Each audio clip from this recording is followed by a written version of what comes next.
Fools asleep amidst the trees, bats all a swaying in the breeze, but one soul lies anxious, wide awake, fearing all manner of ghouls, hags, and wraiths. For your dolly poly sleep has flown, don't dare let her. Happy Valentine's Day. This is Hadley Thorne, and I would like to welcome you to the first episode of Wyrd Realities Ink. We're a spinoff of Wyrd Realities. In addition to the Wyrd Realities podcast, James Irby and I will be bringing you Wyrd Ink twice monthly as we explore the world's most fascinating, strange, and inexplicable mysteries with the writers and filmmakers who are in the field researching and investigating them. Now, before we get into today's topic, if you're a fan of mythology, folklore, and the supernatural, be sure to hit the like, subscribe, and follow button and track us on Twitter, Instagram, and Facebook. All right, now let's get into today's topic. James, I don't know about you, but I am extremely excited to be learning more about the mystery surrounding the crystal skulls phenomenon today with crystal skull explorer himself, Mr. Joshua Shapiro. I'm super excited as well. This is a topic that has been popularized in movies and television and books, but it's a very real entity that exists in our world, and I don't know if a lot of people realize that. So I'm also extremely excited today to talk to Mr. Shapiro. So, Mr. Shapiro, what sparked your interest and got you excited about the crystal skulls? Well, first of all, James and Hadley, thank you for giving me this chance to be on your show. And the first one you're doing, so that's always good for me. I like to be the first. Please call me Joshua through the interview. I don't know who Mr. Shapiro is, first term basis here. We're all external family. So anyway, how I got started with crystal skulls, but what I'm kind of feeling is let's go through a definition first, so we make sure that all of your listeners know exactly what I'm talking about. So as the term crystal skull implies, originally back in the 1800s, there were, coming out of Mexico and Central America in the ground, were these kind of very old objects that were made out of quartz crystal that were in the shape of a skull. Could have been a human skull, could have been a stylized skull. So they just called them crystal skulls. And actually there was two museums in Europe and one in Mexico City, one in London, one in Paris, where they actually had on display in the 1800s, late 1800s, they had crystal skulls. And they were associating them with probably Mesoamerican people because they were finding it in the ground with ruins of them. However, as we go into today's time, the definition of a crystal skull is not just a piece of quartz made into a skull. We have modern carvers and a family of carvers who are carving these skull-like objects from every type of gemstone that you can imagine. So I've seen a lot of them, but my strongest affinity is towards the crystal skulls. And when I say affinity, I mean energetically. I've worked with some of the other ones. Now there are 4 different classifications of crystal skulls that people in the crystal skull community will discuss. So the first type is called a modern or contemporary skull. These are ones made by modern carvers. They use diamond tip tools, especially with quartz, because quartz is a very hard substance. And I've actually watched some modern carvers, like there's one particular crystal skull we have, it's called Portal de Luz, Portal of Light, that is made out of smoky quartz that came from Brazil, made by a Brazilian carver. He had a little damage from traveling with him all over the world. So I remember I watched this carver in Switzerland who was using a diamond tip tool, and I was kind of like, oh, I don't feel good about it. It's like your kid, having surgery or whatever. But the carver knew what he was doing, and that diamond tip cut through the quartz like butter. So what I'm saying by this with the modern skulls is that it really takes a person who's very talented to be able to make something like this. And especially if it's going to be very close to what a human bone skull is like. So, and the sizes on these are roughly the size of a human skull or slightly smaller, right? no, they could be any size at all, from a little marble size to larger than a human size skull. Oh, So wow. it just depends on who the carver is. Now, so that's the first category. The second category is called old, which basically refers to a crystal skull that was made from 100 years ago. And then it depends which kind of person you're talking to, could be 1,000 or 2,000 years ago. And these skulls, the ones that I've seen, which I believe to be old, they seem to have a more primitive form to them. In other words, where the modern carvers now with the diamond tip tools are very skilled, and they can make replicas that almost look exactly like a bone skull now. These carvers of the older skull, you know, they didn't have these advanced tools. So, you know, they still could be a very skilled carver, but they seem to be a little more primitive in nature. And then we have the next group would be called ancient skulls, which is, it seems like everybody wants to get one, but these are the ones that were made 2,000 years, 5,000, 10,000, 100,000, a million, we do not know.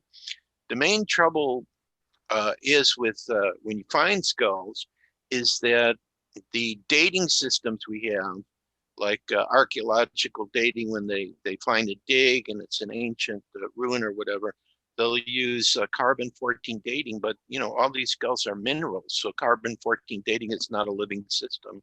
Right, So right. all they can do is date the other objects around it. But I believe, and I've heard from indigenous people who seem to have histories of crystal skulls, especially Mesoamerican type people, although we have skulls coming out of China, Mongolia, Europe. I think really it's a worldwide phenomenon. But the ancient ones, there's no way to, what I'm saying is there's no way to date them. There's no way to know. So if you work with a person who, let's say, is a sensitive or has special spiritual gifts or psychic gifts, whatever you want to call it, they might be able to link into the energy of the skull. And that's kind of what I do too, is when I see one, I try to link into the energy, and I get kind of like a sensing, you know, is this really a very old artifact or isn't it? But that's, of course, not a good way to prove it scientifically. But the ancient ones, you know, were made by very advanced civilizations in the past. And there are a few that I have met, which I believe, you know, or I felt energetically could be ancient, or there's a large group of people who believe that. And the last category is apported crystal skulls. And apportation, for those who don't know what that is where an object appears in our reality coming in from seemingly nowhere. So we actually have one little tiny skull. I forget the name of the quartz. This is the problem. I'm going to be approaching 66 years old here in about 2 months from this broadcast. And what bothers me, especially as a speaker and a writer, is there are certain terms or names. I know what I'm talking about, but I can't bring it forward in my head. You know, what's that material again? Anyway, it was a green type of stone with a little, maybe it was like opal, fire opal. I think that's what it was. And this one came through a spiritual medium who has objects that come through a vortex, either through his physical body, or in the case of this skull, with about 40 other items like jewelry and other gemstones, came from his mouth, literally dropped out of his mouth and landed on a towel underneath it, which were apported from spirit. So, Wow. so those are the four types of skulls that I've seen. And I can tell you that when this apported skull came out, everybody knew who it was for, because he gifts these objects to everyone. And I actually had a vision of this happening. And, you know, it may sound funny. And I was just going to the bathroom, and then I laughed to myself, and I saw a skull coming through this person. And I thought, nah, it's my imagination, or I want that to happen. But that's exactly what happened. And it had an energy to it when it first came out, that it felt like it didn't belong in this reality, but eventually it seems to have settled down. So, but it was a little kind of monkey skull. It wasn't human-like, but sapphire opal was what it was made. So those are the different types of crystal skulls that I'm aware of, that most people are aware of, that have come up over the years. Now, as far as how did I get started, that was your real question. So I'll move on to that. In the 1970s and 80s, after I had graduated from college, I started to feel like everything I had been taught in school was wrong. And I started to look for other alternative ideas about reality. And that, of course, led me on going on to a spiritual path. Now, I was brought up in Judaism, but after I came out of college, you know, I just started to meet people who had, let's call them paranormal experiences. I felt those people were not lying, they were not making it up. And I'm the type of person, when somebody presents to me some other type of reality, I got to find out, what is that? How could that be possible? Yeah. You know, so I had to seek it out. And also, being in Aries, I'm not going to give up until I get answers, you know. So I probably drove some people crazy, you know. This is in 1970s and 80s. So then I was in my late 20s, early 30s while I was doing this. And so what happened is I put together a book in 1982 called Journeys of an Aquarian Age Networker. Crystal Skulls had not come up yet, but once that book was published, it was self-published, I started traveling and lecturing, and mostly talking about the Aquarian Age and UFOs and some special experiences I had, synchronicity, coincidences, and so on. And then I went to this metaphysical bookstore in San Jose, California. It's not there anymore, but it was across the street from Rosicrucian Park. And I had met the woman who was the owner. It turns out that this woman actually had a son with the same birthday as I did. And I had this feeling like maybe she could have been my mother in a past life. We had a really good relationship. And so I went to her store in 1983, and I showed her my book, Journeys of an Aquarian Age Networker. And she was one of the first bookstores who carried it. And while I was there visiting with her, she took out these pictures of a crystal skull. So what I'm trying to say is, prior to that moment, just like everyone else, I'd seen Arthur C. Clarke, Mysterious World. I'd seen books where there were pictures of crystal skulls, but I didn't think like, you know, I'm going to become so involved in this that people are going to start saying, oh yeah, you should talk to Joshua. He knows all this stuff about crystal skulls. You know, so it just came up, but obviously it was my destiny. And I believe I've had many past lifetimes with them. So I'm kind of, you know, doing what I've done in other lifetimes, let's say. So this is what happened to me. So I call this day one, April of 1983. I'm in this metaphysical bookstore. It's called the Ram Metaphysical Bookstore. The owner has seen with her friend this amethyst skull, which today is known as a me, which unfortunately is with private owners. So I have no idea where this skull is, but at this time, it was sitting in San Jose. I think it could have been even in the Rosicrucian Park. A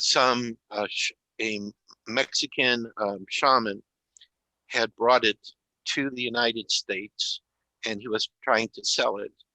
And no, I'm sorry, it wasn't there. It was there for some research, but actually it was, at that time, it was with these businessmen, and one of them had an art gallery. So he had it in the vault of the art gallery. So that's right, because I went to his art gallery a couple of weeks after I saw the picture, so I could see the real skull. But anyway, my friend, owner of the skull, Francois, she pulls out this picture and shows it to me. And as I'm looking at it, I have what I call my inner earthquake experience, where I start vibrating inside fiercely, like my body's shaking. Then I had the outer earthquake experience while the picture's on the table and we're talking. And a real earthquake in California happens in Coalinga, California, which is, I think, about 150 miles south of San Jose, and the table's shaking on there. Now, the reason that I mentioned this is because when you have this type of coincidence right in front of your face, it's usually a message to pay attention. And then as I'm looking at the picture of the skull, I start hearing let's say telepathically, like the picture's talking to me as if there's a living consciousness connected to the skull, which is working through this picture. And it says to me, we are returning now to help humanity to create world peace. So Joshua, now that you know, what are you going to do about it? So that was the beginning. And then, like I said, a couple of weeks later, I was invited to the art gallery, and they brought the skull out, and they said, okay, Joshua, you can touch it. So I remember I put my right hand on the top part of the skull. Now, some skulls are two pieces, like the most famous one is known as the Mitchell-Hedges Skull. It has a separate jaw piece, okay? And it is almost exactly like a human bone skull. This amethyst skull was a single piece of amethyst. It was smaller. It was more like a teenager size skull. And it had a different shape to it. It had circular indentation in the temples, which our bone skull doesn't have. And just the shape that it was made, either it was stylized or was made differently. But anyway, I put my right hand on the top of it, and I felt energy going from the skull into my hand. And then I remember seeing in my mind's eye, so that would be like people have inner vision. I saw in my mind's eye, the skull was over my right shoulder. It was kind of like, you know, floating over my right shoulder. And then after I had that those two experiences, I kept the picture and I would take it and start sharing it to people and so on. And then about 2 years later, then I met the co-authors of my first book, Mystery of the Crystal Skulls Revealed, Bowen and Nasarino, by the San Francisco Berkeley area.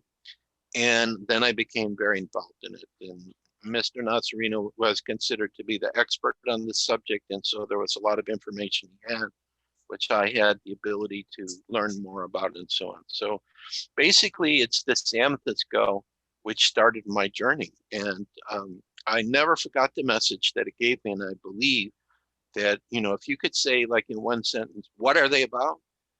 These are sacred objects that are returning to assist humanity to create world peace. So that was the message I received. So that's how I got started. And those are the type of different crystal skulls that exist. So in your travels and stuff with other skulls, have you had any similar experiences around any of the other skulls? Yes, with all of them. Well, I shouldn't say with all of them, but with many of them I am. So let me try to give you some examples of other ones, because sometimes it's difficult to understand what happens to people around the skulls. You talk to somebody who's had some experience. So let's take the Mitchell-Hedges Skull. So let's see, I think the first time I saw the Mitchell-Hedges Skull was in 1985. I went to a conference in Dallas, Texas, and Anna Mitchell-Hedges, who is the guardian of that skull, we call the person who has the skull a guardian. You know, she had a little table and people could come up and sit with it. So I had read everything that I could about that skull, and my co-authors, Nasarino and Bowen, had actually gone to Canada. I think it was the early part of that year or the year before, and they had done a tremendous amount of research with that skull. So I had a chance to see it. So I was curious, okay, I'm going to get to meet this one. What kind of experience am I going to have with this one? So what I remember is that the first day of the conference, they had a party for like all the speakers. So I wasn't a speaker, Mr. Nasarino was, but I was part of his party to support him. And also Miss Bowen was there too. And so what happened is Anna Mitchell-Hedges had put the skull on a table in the room, but you know, she was away from there. And I thought, if this crystal skull is somewhere in this room, I'm going to energetically feel it. And it was like totally invisible to me. I didn't even know it was there until Miss Bowen came up and said, Joshua, what's wrong with you? The crystal skull's sitting on the table over there. Don't you want to go over and take a look at it? And so that was the first thing that one showed me, is that it has its own ability to protect itself by making itself invisible. Oh, wow. Which is working with the consciousness of the people that are around it. So I believe it was once I went up to it and I start looking at it and feeling energy, Then when I went back to the hotel room after the party was over, I was in a strange mindset. It was as if something had come over me and I was looking at life and everything just seemed so simple. You know, the life that we have, especially right now with the pandemic and everything, is very complicated. Do I go in a store? Do I have to wear a mask? Do I have to be 6 feet, 10 feet away from people? I mean, you know, just the way our life is, it was very complex. But whatever this skull did to me, it put me in a state of mind where I saw everything. It was so simple, but I cannot remember nor go back into that experience. It's like what happens to people if you go to a place on the earth where it has a very high energy vortex. Right.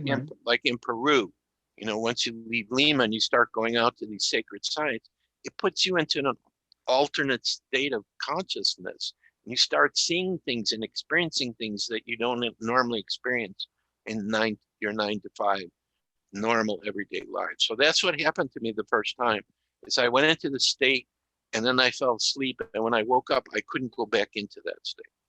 And then the next day, I went up to the booth where Anna Mitchell was with the skull. And I'm looking at it. And I remember I looked into its eyes and I felt like I was connecting with something. And I said to it, whoever's listening or whoever I'm talking to, I would like a truly conscious UFO experience, please. So I've had some of those, but not what I was asking. I was asking, like, you know, you see the spaceship and you see the beings and you're talking to them and everything. Right, right. That hasn't happened yet. I expect it will happen, not just for me, but for all of us as we go through the transformation we're going through. So to your audience, I'm going to apologize. I may say crazy things all over the place, but I'm just honestly sharing with you, you know, what happened to me and the insights I have, and see if any of it makes sense to you or not. But anyway, and then the next thing that happened after I did that is all of a sudden Anna Mitchell-Hedges says to me, excuse me, Joshua, could you come and sit behind the skull here? I have to go do something. So I was literally sitting in her chair. And the other thing that I noticed is while I was in the presence of that skull and people were asking questions, I was giving them answers. And I had hardly studied this at all. Now, when that kind of thing comes up, it just means on a soul level, you must be connected to that subject, that it's the energy of the skull is just activating that knowledge that I have from working with them in other times. So, but the skull is also giving me a message. If I'm sitting there, I'm acting as its guardian in a way. It's saying again to me, hey, Joshua, you have something to do to help, almost like a messenger for them, okay, to teach and to share the knowledge and the information that's encoded inside of them. So those were all interesting, but now I'm going to go to the time of the Indiana Jones film, because this is the most remarkable experience I've ever had with any crystal skull. Again, it was with the Mitchell-Hedges Skull. So I suspect both with me and the Mitchell-Hedges Skull that I've personally worked with them in other lifetimes. That's what I believe. Like, if you have these kind of experiences that come up, there has to be a soul connection somehow with it. You know, it's, absolutely. It's not a random thing, or, you know, oh, Joshua, you're just lucky. No, it's because before I was born, I probably said, okay, I'm going to come down here and work with these skulls. And it was just like me, activated me. And the Mitchell-Hedges Skull took me to a whole other level, being in its presence. So now we come to, I'm trying to remember the year when the last Indiana Jones film came out, 2008, I believe it was. Okay, so in 2008, I'm contacted by the Sci-Fi Channel. And the Sci-Fi Channel has decided they're going to do a 2-hour documentary on the crystal skulls before the Indiana Jones film comes out. So, of course, they find me because I'm all over the place on the internet. And even though they did interview me, but they did not show it in there, I did get credit for as a consultant.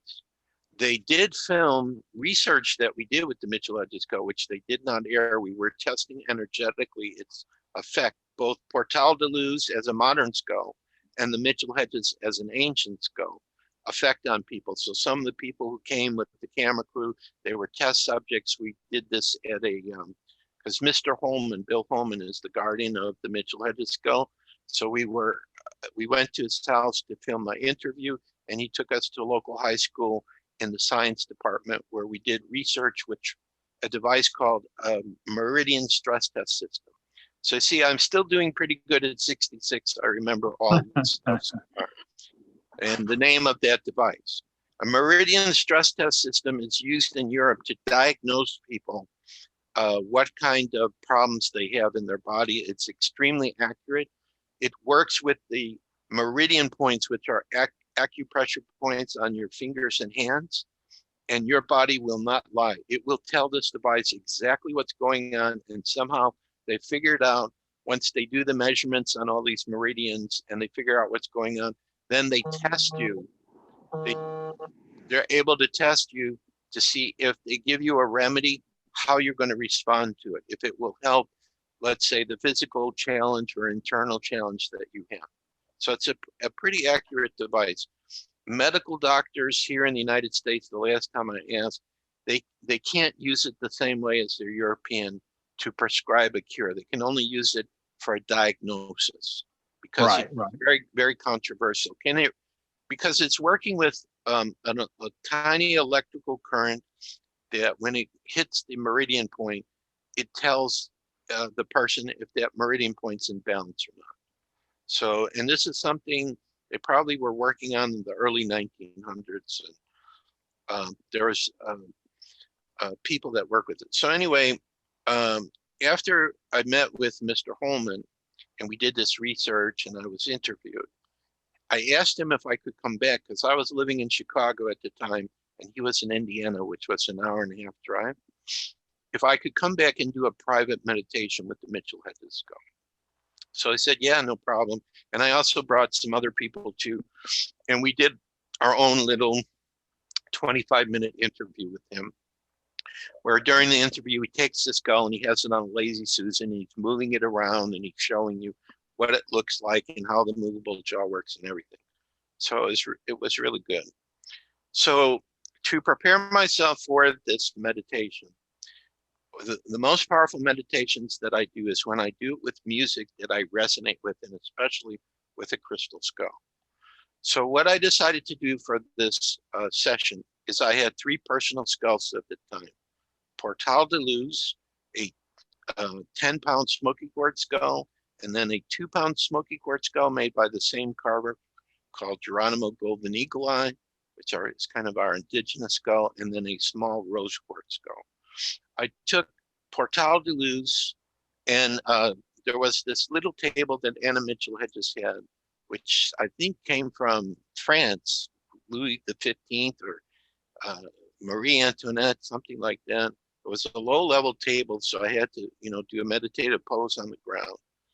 And I had my MP3 player with me so I could flip songs, okay, so I could be spontaneous. So I had Portal de Luz face to the Mitchell-Hedges Skull's face and the other 2 skulls behind, creating a triangle around it. So initially the Mitchell-Hedges Skull was facing me on the side, okay? And then I went into my meditation. I was flipping different songs of music. And for the first part of the meditation, it was so peaceful and calm. I thought it felt like this must be what heaven's like. That's how peaceful it was. So this to me is a clue of the possibility of what the crystal skulls can do with other people. They can help them to reach a place where they start integrating with their spiritual essence, to have more peace and harmony in their being. And naturally what happens is the 100th monkey effect then, as more and more people become more and more peaceful and more in touch with this harmony and balance, they're going to act as a catalyst to activate that in other people. So it's kind of like the crystal skulls are a tool and a catalyst to activate the true nature of who we are, divine children of God. So I really had a powerful experience there. But then the second part of this meditation, I cannot say if I fully understand what happened to me. I had some different theories. So after about halfway through, and I think I meditated for about 20 or 25 minutes, Although I could have stayed there very long. And for an Aries to do one thing for a long time is unheard of. But I could have stayed there probably for hours, just in meditation, enjoying that peaceful feeling. I sensed, now again, let me try to explain how I did this, because it's the same with the amethyst skull. I feel energy, like when I do a session for a person, and I can do this if I have a picture of them, or sometimes even if I hear their voice, if I sense their vibrational essence, I can feel what it's like to be them. So I felt in the room as I'm looking, and I turned the Mitchell-Hedges Skull to be facing me now, as I'm meditating and looking at it, at the face, and of course the other three skulls are still around it. I felt in the room a very powerful presence in the air above the skull to my right as I was facing it, okay? And so this is all I can tell you about this presence. It knew everything that there was about who I was, who I am. This presence was not a single consciousness. It was like a group consciousness. It had nothing to do with the earth reality as you and I know it. So it had to be dimensional or some kind of spirit or whatever. And the other thing that I sensed is that it was changing me vibrationally. And I feel, although I won't say I'm 100% there, because there's a couple of people who I may get loud with or whatever when I'm having a discussion, but I don't get angry anymore. Like if you meet Aries people, they can get really angry at you and blow up, and you want to get as far away from them as possible. But for me, being in the presence there with whatever I was having this contact with, it put me more into the neutral. And this is not an easy thing for us as human beings to be, because we're taught from when we're very young, if there's something we don't like, we judge it to be bad. We judge a person who does things we don't like to be bad. And Right. instead of understanding from the higher spiritual perspective that creator, now this is the powerful truth that came to me. So, and this is the way I do my interviews. Things just come to me and I have to say them or I'll forget them. So it's almost like a form of channeling. So being in the neutral means you don't judge. You say, okay, now you can say what that person's doing I don't like, but you're not judging them. You're not trying to change them. Like when I do my sessions, I ask the person, I say, do I have your permission? I ask for permission, unless of course it's somebody I know well. Do I have your permission to share what I receive? And I will do the best I can to say it in a way so it doesn't offend you or hurt you. But I may tell you about your strengths and I may tell you about your weaknesses, what challenges you chose in this life, and what are some of your gifts that you may have no idea whatsoever that you have, okay? Yeah. So being in the neutral means you're not here to interfere. It's like, as we're doing this interview, my hope, and I do this even when I do the public talks I do, is that I'm going to say at least one thing, whether it's an experience or it's some wisdom that's coming to me, which I'm going to tell you a message I think I got from God one time that relates to this, that could help that person. Just one thing, okay? And if they want to throw everything else out, that's perfectly okay with me. I do not become offended, because we each live in our own reality and Creator has given us free will. So here's the message that I got one time when I was asked. I said inwardly to whoever was listening, what could Creator receive from each of us? We're so insignificant compared to the infinite universe that we find ourselves in. What does Creator receive by having each of us as individuals, as life? And the answer came, your experiences, of course. Now, I don't know if all your listeners understand what that meant, but I understood perfectly.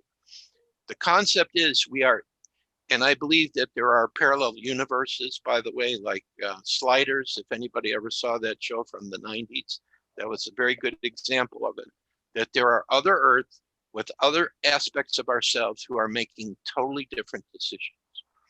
So what the voice was saying, I don't know if it was God, my highest self, a guide, or whatever, was saying, each of us is unique, and through our experiences of who we are and that uniqueness, that's what Creator receives.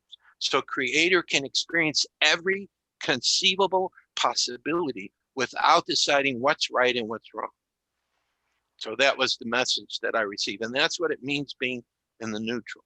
And that's what I think this presence helped me with. So through me and through the Mitchell-Hedges Skull, I've given you, some pretty intense experiences that I had. But I mean, there's so many different ones. And I'm sure as you ask some other questions, there may be some other stories that come up. But this is the one thing that people need to be aware of with the crystal skulls, is that although I believe that they carry within them a living consciousness, there are some skulls I've met where man's inhumanity to man was done around them, and they have absorbed those frequencies. Like, for example, when I was in Mexico at a conference, and people brought skulls I had never seen before that had been found in the ground all over Mexico. Okay, there was one in particular that I tried working with and trying to help balance the energy, and I was not strong enough to do it, and I became sick. And again, as an Aries, I don't like to ever admit I have any weaknesses, which is probably too prideful, but I did have to ask for the help of a spiritual healer because I was in a lot of pain, and I couldn't get rid of that energy. So I believe that the crystal skulls were initially gifted to humanity as a tool for helping us to awaken consciousness, but that humanity forgot how they were made, these advanced skulls, so they made duplicates, and some of them they use for power and greed, and maybe even dark ceremonies, and the crystal doesn't judge the energy, and some have absorbed some dark energy. So people who are proponents to the idea of a skull, because a lot of us are told, well, if you see a bone skull, it represents death and doom and evil. But how can that be? It's a part of us. Does that mean there's only one part of our body that's evil? No.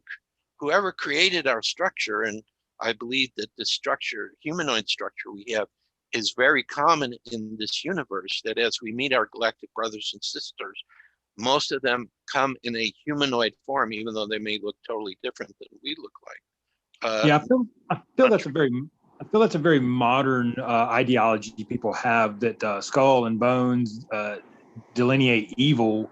When you go back, even as recent as 200 years, it had a very different meaning in a lot of Eastern European cultures, a lot of South American cultures, where skulls and remains were really cherished and were thought of highly, not as evil pieces. So right, and the skull compensates our brain, but also its shape, I believe, is conducive. The shape of the bone skull is conducive for us to receive, on some level of consciousness, higher wisdom and knowledge from the universe, which then filters down into the waking consciousness. So it's like a pyramid. You go 1/3 of the way down from the pyramid, and it rejuvenates you and has special energy. The same thing with the shape of the bone skull. So in the past, some people say, the priests wanted power over people, and they had these crystal skulls. So they said, only we can talk to them, and if you deal with them, then bad things will happen to you. And I don't believe that was their true intention in being gifted to humanity. It was a powerful tool to assist us into awakening to who we are. And I believe that ultimately is what's going to happen in the future as the world. We are going through this process of transformation now. There's no doubt about it. We all knew that this period of time would come where we were going to have great challenges, but really what's going on right now is the truth is being revealed, but it's the good with the bad, okay?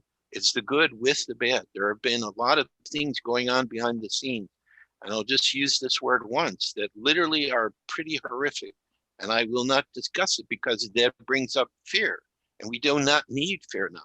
Now we're moving in a direction, and as we talk about the 3 ebooks I told you guys we're going to be offering to your listeners. One of them called The Messages from Argus, which is my future self. When we get into that part, I can explain. the visions that I've seen about the future and that paradise is coming here, even though right now a lot of people have no idea what's going on. I would say back in June, right, of last year, right before I went on Coast to Coast, which is one of the most popular radio shows we have for alternative information and the paranormal. You know, I asked inwardly, I said, I want to know the full truth. And I started getting access to information all over the place.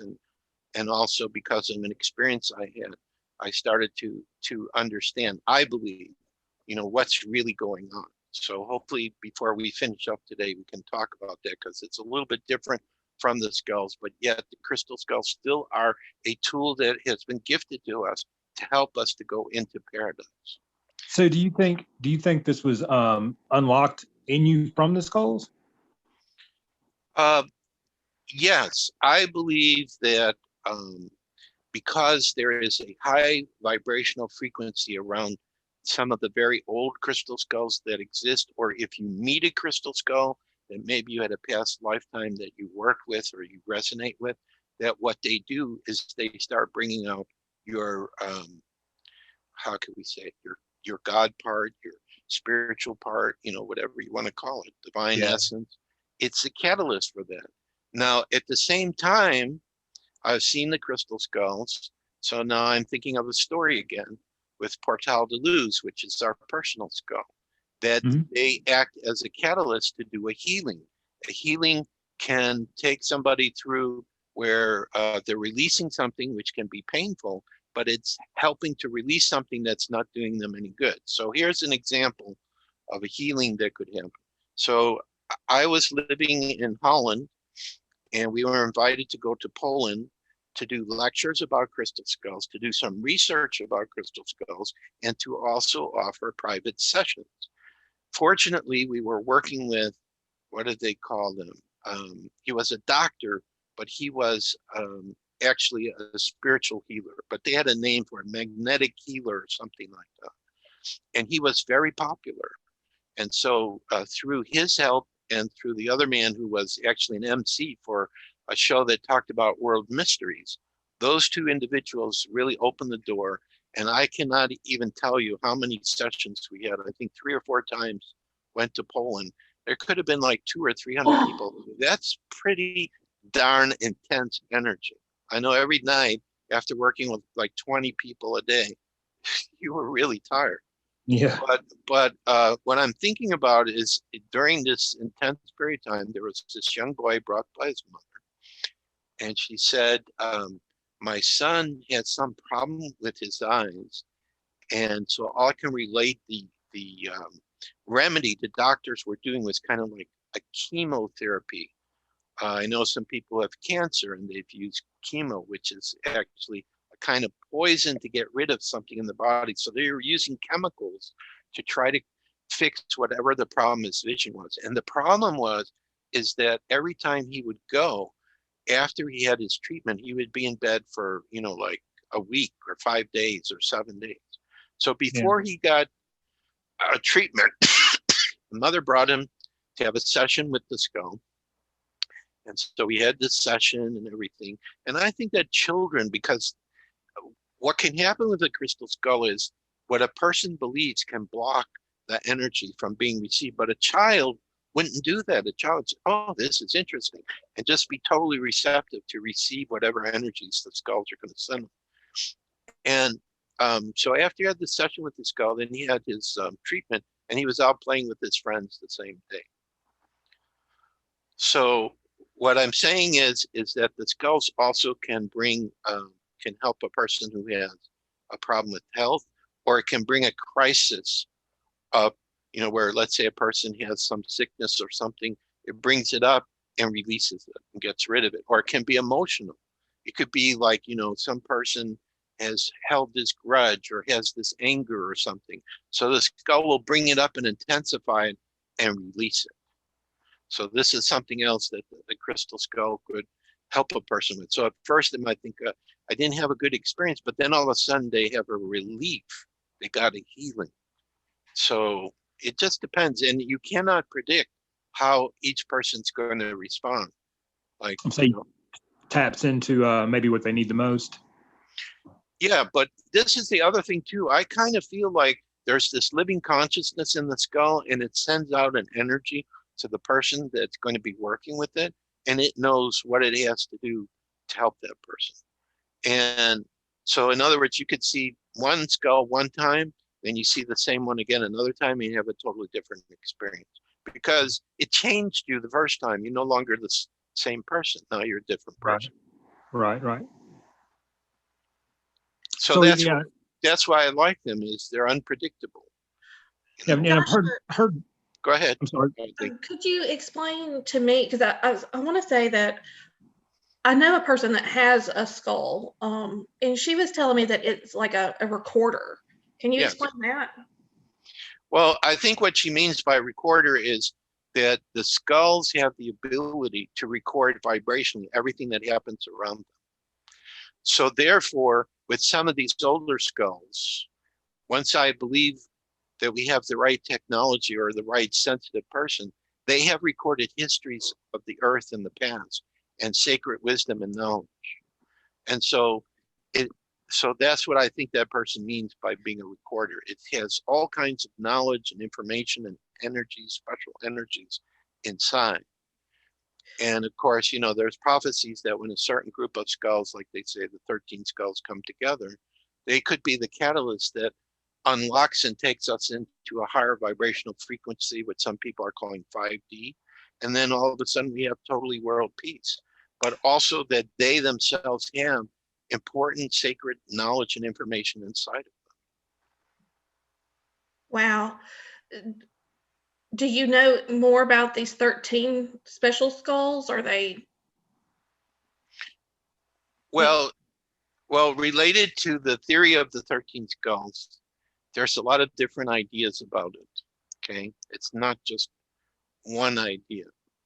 So this is what I feel. Okay, and there's going to be some people who are going to agree and some who are going to disagree. I feel, and this comes from soul memory, and maybe I played a role in this, I don't know. Galactics, higher spiritually evolved beings, wanted to help the people of Earth, and they gifted a set of 13, a master skull with 12 around. And these skulls were passed down from civilization to civilization. And eventually there came a point in time, possibly during Atlantis, where darkness was taking over our world, that they were hidden for a future time when humanity needed it. Okay, so that's one possibility. Now, there's a book I wrote called, God, I can't believe I've forgotten. It's because I haven't touched it for a while. Search for the Blue Skull in Peru. Okay, it's where I talk about 3 trips I took to Peru, and I had a vision of a blue skull, and I was literally drawn to a place in the northern part of Peru. Now, the reason I'm bringing that up is because when I was at this sacred lagoon high up in the Andes Mountains by the border with Ecuador in Peru, and we're talking about like 14,000 feet or something, I had this vision that there was a Lemurian temple in this area, that I was in this temple. There was a circular room. There were glass cases on the wall. In each glass case held a crystal skull. I believe there were 13 there. I believe this sky blue, which is kind of a whitish blue skull, which is the one I see around me all the time, and the one I was looking for when I was there, which I did not find because I believe it's not in the physical reality. It's in a higher dimension waiting until we're ready. It's too powerful. It's too powerful for people. So that's why it hasn't come down. But I saw 13 skulls there. So that could mean that possibly the 13 skulls were in Lemuria. And then when Lemuria was destroyed, they were taken to Atlantis. When Atlantis was destroyed, then they came into, or were taken all over the world. Some came to North America, South America, Asia, wherever. And then the prophecy is when they come back together again, their combination of energy. At least I have a novel I've written where this actually happens in the story. The 13 skulls come back together and their vibrational frequency takes us from 3D to 5D. It just totally shifts the planet. Now, there are other people, like the Mayans talk about 52 skulls. which to me represents 4 sets of 13, because 4 times 13 is 52. They had a set of 13 skulls, and 3 other indigenous type people have their own set of 13 skulls. So there could be multiple sets, and then we have the inner earth connection. So this may blow some of your listeners away too. I know that the earth is hollow. There is a tiny sun at the center, and gravity holds people to the inner surface, just like it holds people to the outer surface that we know.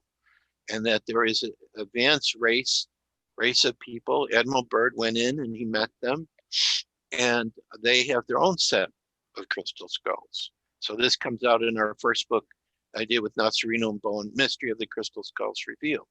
So there's a lot of different theories around it, but the key of all of this is the idea of 1 in 12, a master skull surrounded by 12 other skulls.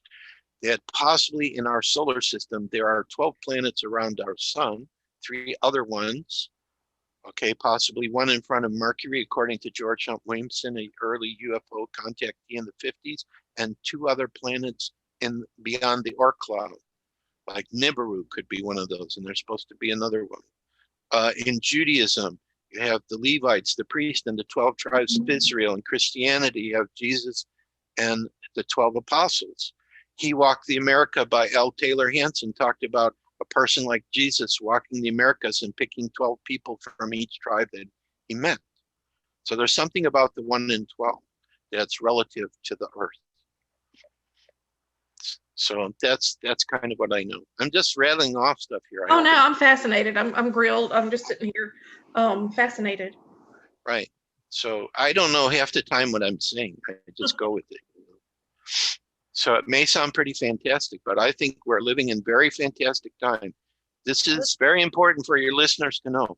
Whatever you believe to be true, get ready to have it all blown away. Literally, not only from the spiritual and the paranormal, but our history and what's been going on. I think all of our souls chose to be here now to live through an exciting and unbelievable time. It's still behind the scenes, okay? Some of us following a spiritual path, we see some of this stuff because we're having our own experiences, or we're getting these messages, or some of us are having contact with the galactics. So. Well, James, are you ready to go into the prophecies about the crystal skulls? Yeah, that's exactly what I was fixing to ask, Hadley. That's what we were kind of talking before the show started a little bit on that, and yeah, I'm really curious to hear about this. Well, I think I've already given you part of that already. The idea that there may be a special set or multiple set of 13 skulls that come together, that act as a catalyst to take the planet vibrationally into this time of peace and light that has been prophesied by many indigenous people. I just think that the crystal skulls, they've been hidden for a long time, and all of a sudden, hundreds and hundreds and hundreds of them have been coming out, been found in private collections, dug in the ground. Different indigenous people have it. So only thing I can say, what I know after having met so many of them and listening to what communication that they've shared with me, is that to me, when the crystal skull started showing up, it was a sign for me. It was like kind of confirmation. We will see a golden age in our future, and not too distant future. Okay, that's why they're returning to help us. So that to me is the most important prophecy. And I know that there are different indigenous people, whether they're Mayan or Aztec, Toltec, even Native American, that also have a similar type prophecy, whether it involves the skulls or not. I mean, there's the prophecy of the condor and the eagle, when the condor of the south meets the eagle of the north. This is a sign to those indigenous people that a time of peace is coming, and that has happened. The indigenous people of the south have been interacting with the indigenous people of the north. So from my perspective, the crystal skulls is a visible, tangible sign that the prophecies of this happening is absolutely correct, and that we all knew there was going to come this time where we were going to start facing some really heavy duty challenges. which basically were brought out by the pandemic. And that's a whole other discussion, whether, people buy into what we're being told about it. So I don't want to offend people about it, but I've lost friends because of what I've told people that I truly believe. Now, what I want to say about that, and you can ask me more, is I had a coma experience, which is talked about in one of the 3 free ebooks I'm offering to your listeners, where I remember being at a meeting with, I guess, galactics and dimensional beings, and they were showing me the future of what was going to happen. This happened in 1990. And they didn't allow me to remember, but they told me that as you see things in your reality, you will know whether it's true or not. So as soon as the pandemic started, I already knew things about it. Even before, the doctors started coming out, the experts started coming out and talking about what was really going on. So so your experience with that, was it similar to a deja vu? You mean the coma experience? Yeah. No, I think what happened is when I came back from the coma, I was out for 3 days. A van struck me from behind, but I was taken out of my body before that happened because I don't remember any pain. Okay, I was strapped down in a hospital bed, and it was in Las Vegas on a main street where they're driving 55 miles an hour. So, Oh, wow. So I could have been killed, but I'm sure I was protected. And I'm sure that I made an agreement before I was born that I needed an excuse for the hospital to take care of me while I was gone doing whatever I was doing. So what year was your coma experience, Joshua? 1990, I think it was like February. Wow. It was right before I went to Brazil to do these 2 huge lectures in front of 5,000 or 10,000 people, one on crystal skulls and one on UFOs. So and how long were you in the coma? 3 days. 3 days. So I came back the second day, and the doctor said, "Do you remember the truck that hit you?" And I go, "What the heck is this person talking about?" Then I lost consciousness. Then I came back the third day, and they explained to me what happened. So I was strapped down because the wandering souls in the hospital said, "Oh, nobody's there. We'll take that body over," because I was totally gone. So to answer James' question, it started coming back to me slowly but surely. So in other words, the first thing is I saw myself in a large room, like if you went to the Star Wars movie, not the first one that came out, but the first one in the series, where Princess Amidala goes in front of all these galactic beings in the council in Trantor. I was in a room like that with all these beings. I was there to give feedback how humanity would respond to, because they wanted to help humanity to go into, higher space and the light. How would humanity respond if we do this? Because they got to be really careful. Okay. A lot of people would say, if there's these higher beings, why don't they just come down here and solve all these problems for us? It's like Star Trek. They can't do that. Okay. Mm-hmm. However, they have done it because we have what's called star people and starseed and crystal children, which are advanced beings who said, okay, I can't come in my true form. I'll incarnate as a human, and then I'll come down, and then I can do things on the human level.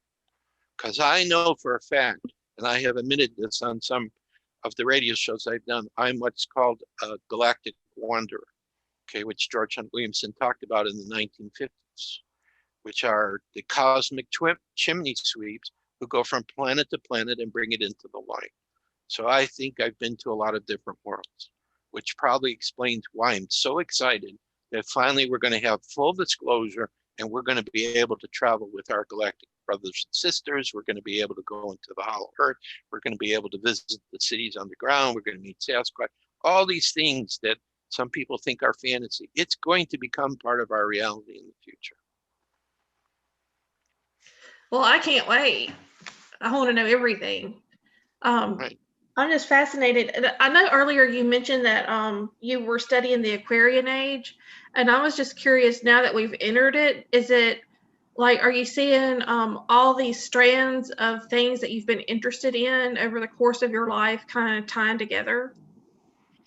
Oh yeah, absolutely. Absolutely. I feel Now, again, I'm going to be 66. So, you know, if you're a person that's just starting, I've been involved since my early 20s, so 45 years, let's say, or whatever. I just see the simplicity of everything, whether I'm in spirit or whether I'm down here. And as far as the vibrational frequency of the Aquarian age, it represents, you know, working together, cooperation, brotherhood, and all that. People will look at the world that we're in right now, and they won't see that. Okay, because of the pandemic, they'll see our freedoms are being taken, and you know, we're being separated from each other. This is a personal opinion. Please do not take any vaccines. They're purposely creating everything for that, to totally change us, change our DNA, control everything. So it doesn't look like we're going into the age of Aquarius.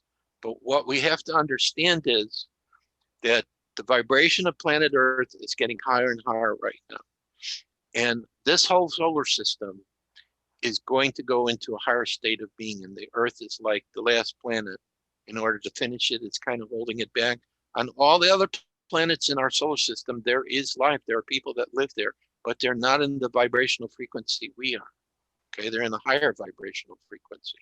So like if you physically went there and tried to look for them and you were not working with your spiritual gifts, you would not see them.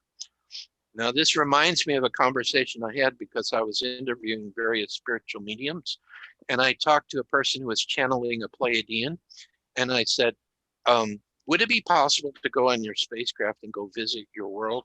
They said you couldn't do it in your physical body. There's no water on our planet. You wouldn't survive. You have to go into your light body. So what I feel is actually happening on the planet Earth. This Mother Earth is getting higher and higher in her frequency. And as her frequency gets higher and higher, it's pushing out all that which is not in alignment with that frequency. And basically all of humanity, and this is going to lead me into these interviews I'm doing with Gene Decode, because he's talking about parallel timelines. Everybody right now is deciding which Earth do they want to be a part of. Do they want to be a part of the Earth where there's going to be paradise? Or do they need to continue the duality lessons that we've been going through here on the Earth and go into another parallel Earth where they would see what he's calling kind of like an Armageddon timeline? So we have the ability to make that choice by what we believe and what we think and what we expect. I know, and Mr. Decode also said the same, if you stay on this timeline, we are going to a world of total peace. But what's happening now is that which is not in harmony with what we're going is coming out to the forefront. Let's just look at the what happened to President Trump, which just finished yesterday with the impeachment. It was very clear, if you really listen to the lawyers for both sides, that one side was totally out to get him and making up and changing reality to fit a scenario. And the other side was showing that this was not the reality at all of what was going on. And it actually showed that members of the side that were claiming he did this, that they were using the same words he was using, that they claim incited the riot. Okay, I'm pretty clear, and again, this probably comes from my coma experience, that there were people who were paid gobs of money to look like Trump supporters and just go in and cause a mess. And actually some of the police just let them into the building, okay? So they could create this, they call it a false flag scenario around what happened. So they could use it against Trump because they don't like him, because he stood up to the people who are trying to, take us in a certain direction. So Mother Earth's vibrational frequency is getting higher and higher and higher. And so when it's doing that, it's forcing us to face that which is not in balance. I mean, if you have some things that you're still angry about, or, you have some bad feelings about it and you can't release it, then as Mother Earth is going into this higher and higher frequency, it's going to come out and you have to deal with it. Okay. But at the same time, as you deal with those things and release it, then something has to replace it, which is going to be the higher frequencies of light. So this is kind of the way that I see that things are happening right now. And I believe that remember in 2012, we were talking about, oh, the world could end, the end of the Mayan calendar and all that. Well, it was the end of that, what do they call it? The Mayan calendar has different cycles. So it's the end of one cycle, and it was the beginning of a new cycle. And there were all these people who were doing ceremonies and meditating in December of 2012. Well, we set in motion some special energies on the inner planes, and they have started coming out now, like 2012, so 8-9 years later. Okay, what we initiated on the inner levels is starting to manifest on the outer level. So that's what I see what's happening. So what Gene Decode basically said in his first, we talked about in his first interview, is each person is deciding where do they want to go into the future? Do they want to go into paradise, or do they want to continue to have the challenges that we're facing now? There is different timelines of the earth. The Mandela Effect, if you've ever heard of that, where one person remembers. So let's test you guys. Field of Dreams, did you see the movie? Yeah. What did Kevin Costner hear in the field when the voice spoke to him? If you build it, they will come. No, if you go to the movie, it says, if you build it, he will come. First, he thought he meant his father's hero, Shoeless Joe Jackson. But then at the end of the movie, Shoeless Joe Jackson says, no, Roy, it wasn't me, it was you. And his father's spirit appears and they reconnect. And all the things he couldn't say in life, he had the chance to say. But there are people who remember, if you build it, they will come, meaning the 8 ball players, the 8 Chicago White Sox, the souls of those players. And by the way, I went to the Field of Dreams baseball field. It still exists. And I did go to the cornfield, but nothing happened. I'm sorry. but I did get to pitch off the mound. I used to play baseball when I was young. So one young man, let me throw it, but I could not throw the ball all the way. I had to move up, and I could just throw it up in the air and lob it over the plate. That was all I could. I had no power whatsoever. And it was very disappointing because I used to have a really good fastball, if you know baseball. Well, Joshua, just one more thing before we go. I know we've talked about the galactics, but we haven't really gone into the detail about them. And I know that there's a way that you link them to the crystal skulls. And I know we did kind of touch on it. I just wanted to kind of rehash that to make sure that I understood it completely. Sure, it's a good question. Thank you for asking it. So one of the questions we ask is, when we look at these skulls, some of them are done very precisely. They have these powers. Where did they come from? How do we get them? Where did the idea come from to build them? So some of the indigenous people said they're the gifts of the gods, like the Mayans say they're the gifts of the grandfathers of the Pleiades. They brought the skulls to us. So this would be a connection with galactics. Another thing that has happened around the skulls is, remember somebody said, are they recorder? They have actually recorded images of galactic beings and UFOs, spaceships, inside of them holographically.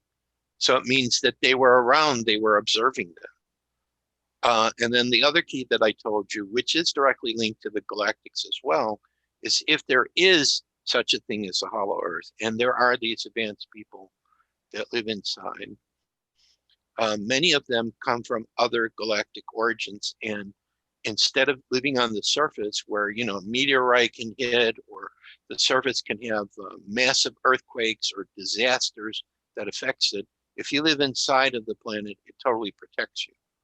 So some of the galactic beings have actually have cities, or they live inside the earth, and this is these tribes of advanced beings in the center of the earth. They created their own set of skulls. This may be actually where the original set of 13 could possibly come from, is these galactics living inside the earth. They're very tall and a very high vibration, and this will be part of the celebration when the earth goes forward.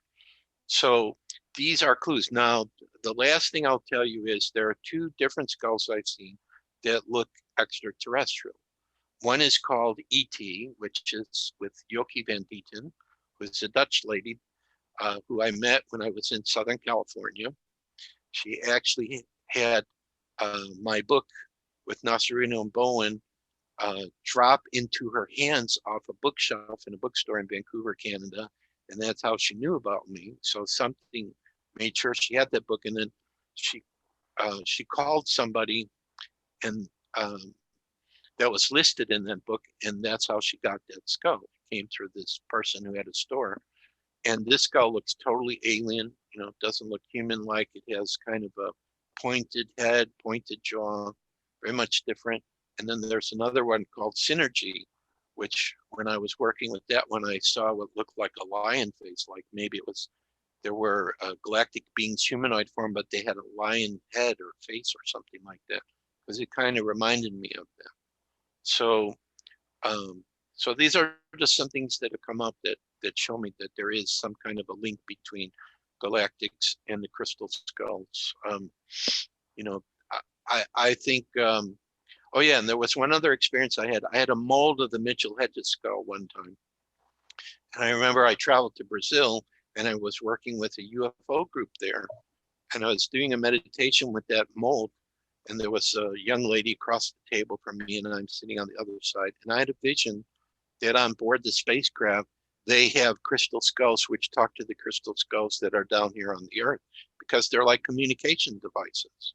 So it's like, you know, the crystal skull here is picking up and recording what's going on, and it's relaying it to a crystal skull on board a spacecraft, which then they're able to use and process it. So maybe the crystal skulls were the first internet. I don't know. That's cool.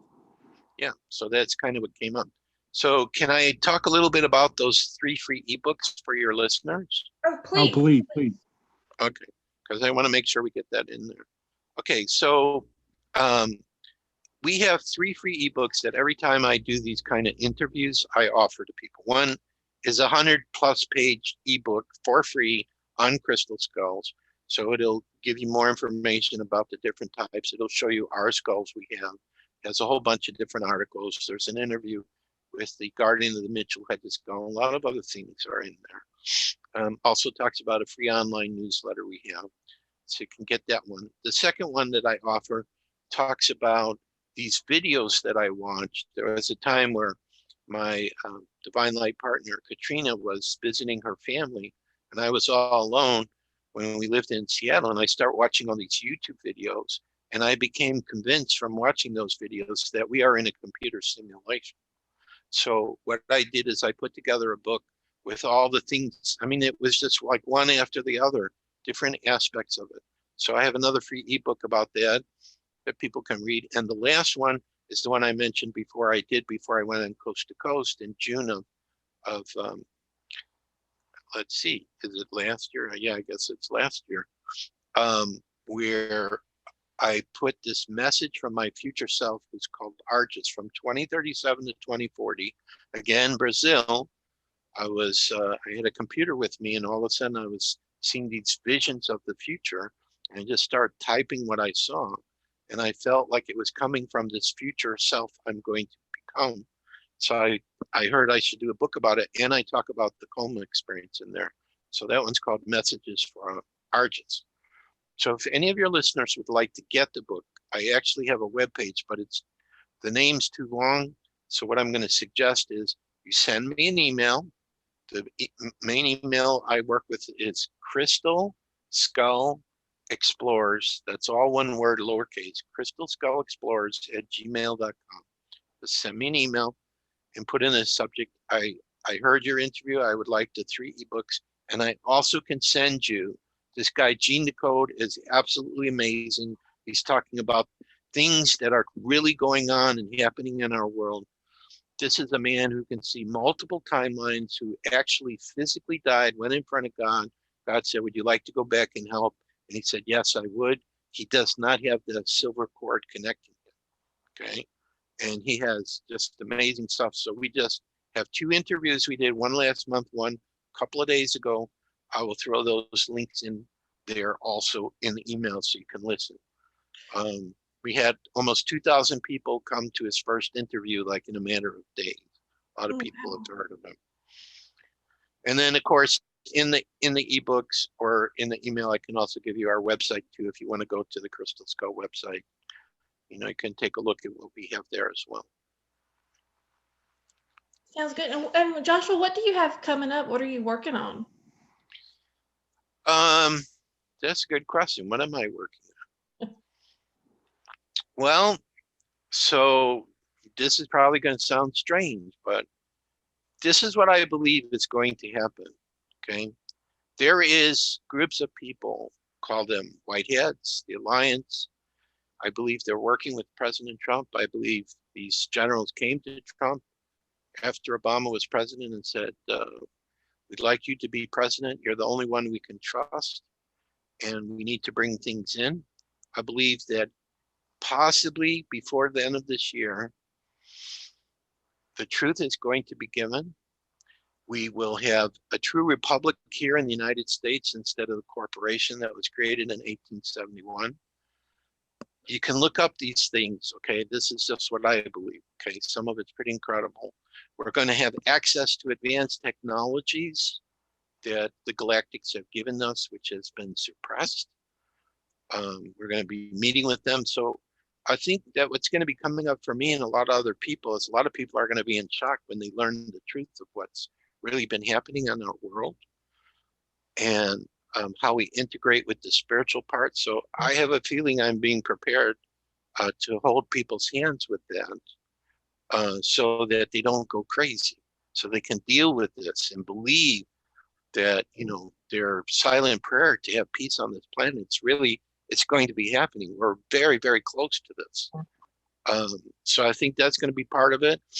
I also have the idea of creating a spiritual center where like key information, like a lot of the things I'm talking about, and also to help other people who are like musicians, writers, you know, who have other things to share with people, but they have no resources, that maybe we can help them to do that. And I need to travel again, but I can't do it right now to go out and talk and do the lectures because of what's going on with the pandemic. I just don't feel like, you know, it's the right time to do that, but I can see myself doing that. And then there's two books that we have through Amazon. One is this Blue Skull I talked about briefly in Peru. I talk about the 3 journeys that I took for that. But the other book is a novel. First time I did a novel with my friend Karen Tucker, and it's a trilogy. And we only did the first book, which basically introduces you to the main character. And it's about a person, and the Blue Skull shows up in that one. So that's why I linked these two together, where he is invited by the beings on the other side to go through a dimensional door in the northern part of Peru, exactly the place I went to look for the Blue Skull, through a dimensional door, and they record everything that happens to him, and he comes back to the earth, and people are able to experience and hear exactly what happened to him when he was on the other side. And because of that, that's what brings total peace to the earth. So I think that I'll probably be working on the second book, which is where the main character is on the other side. That's very difficult to write. What's the name of that book? What was the name of the book? That book is called Journey into the Unknown and Back Again. So we have volume 1 done, and that I have on our website. And then we started volume 2, Karen and I started, but then I just stopped doing it. I just felt like it wasn't the right time to finish it. So, and I wanted to bring something like the Field of Dreams into the story when he's on the other side, where he's able to play because the Chicago Cubs is his favorite team. So the most best players of the Chicago Cubs who passed away play against the New York Yankees, and Shoeless Joe plays for the Chicago Cubs. And what we actually did is we took a fantasy baseball game. I did it with a friend, and we played those games. So all I have to do is just say what happened in those games, but he does it in heaven. Oh, fine. So, I mean, you know, I thought that was going to be a really fun chapter to write. So, yeah, so that's what that book is. So the first, yeah, so that, well, it's on, the first part's on the website. You get to meet the main character. It's really autobiographical, but, you know, it just tells you how he gets invited. It's like, you know, The book starts where he's just about to walk through the dimensional door, and then we tell you how that all happened, and then he walks through the dimensional door, and then of course the first book stops. So you have to get the second book, which we haven't finished writing yet. That's the really exciting book. Well, he Dr. does. It has been a delight talking with you this afternoon. I guess it's evening there on the East Coast, but it's been a pleasure speaking with you today. So can I give a final message? Oh, please. Please, yes, please. Okay. So this is a message about what's happening now and what I suggest for all of us to do. Okay. Now, I'm just your spiritual brother. You can totally disagree with me. You don't have to follow this, but I've been thinking about what could I say to other people to help us so we can deal with the craziness that's been going on since last year. Okay. So the key is do not come from fear. Okay. Which means you can't listen to the main media, because I believe whatever they're telling you about what's going on, they're not telling you the truth. Telegram is the place, and if you email me, I can tell you which channels I suggest that you get involved with, where there are people talking about what I think is going on. Pray every day and visualize this very peaceful future. Just visualize it, because the more of us who visualize it, we co-create it. Okay. And also know that God, his angels, and the divine are involved in what's happening here. Okay. He's not going to let us down, but we have to be involved. Whatever it is that makes your heart sing, that's what you're here to do and help. And like when you were asking me what I'm going to do, a lot of you listening, there are going to be people coming to you. Oh, you know, you're involved in all that spiritual paranormal stuff. I need to know about it. Or why are you so happy? Or why are you so at peace? I want to know about it. So be ready. We're going to be the teachers of the future, and also all these young children who are very aware. They're going to be helping too. So stay in the positive. Do your prayer, do your visualization, do fun things, you know, trust your intuition, trust your gut feeling, and use your discernment, okay? And that involves with the vaccines, with the masks. I mean, when I project my energy out, I'm 66, I have not had any problem with this virus, this COVID. When I project my energy out and I'm walking outside with people, I do not sense it anywhere. What I believe happened, and again, this is my personal opinion, it came out of China. When it first came out, I saw video, what happened in China. It was horrific. A lot of people were getting sick, but it's mutated. And I don't know where they're coming up with these numbers that they're saying of people caught it or passed away. It's lies, it's not the truth. And I'm not the only one that feels that. Okay, so think about the things that are being presented to you. Don't blindly accept because some authority you see on TV tells you or whatever. That's my suggestion. Or send me a message, listen to Gene Decode. He talks about what's really going on too. He'll give you a lot more insight. My partner Katrina listened to the last one and thought it was a really good one, where we were talking about what's going on now. Because a lot of people thought by the time of the election, Trump would continue. Okay, now this isn't about politics. This is about the light versus the darkness. That's all coming up. So I hope that makes sense. I'm just trying to be, you know, neutral, diplomatically neutral, but positive for the future. I can only see paradise coming for us. That's all I can see. So it doesn't matter what somebody tells me.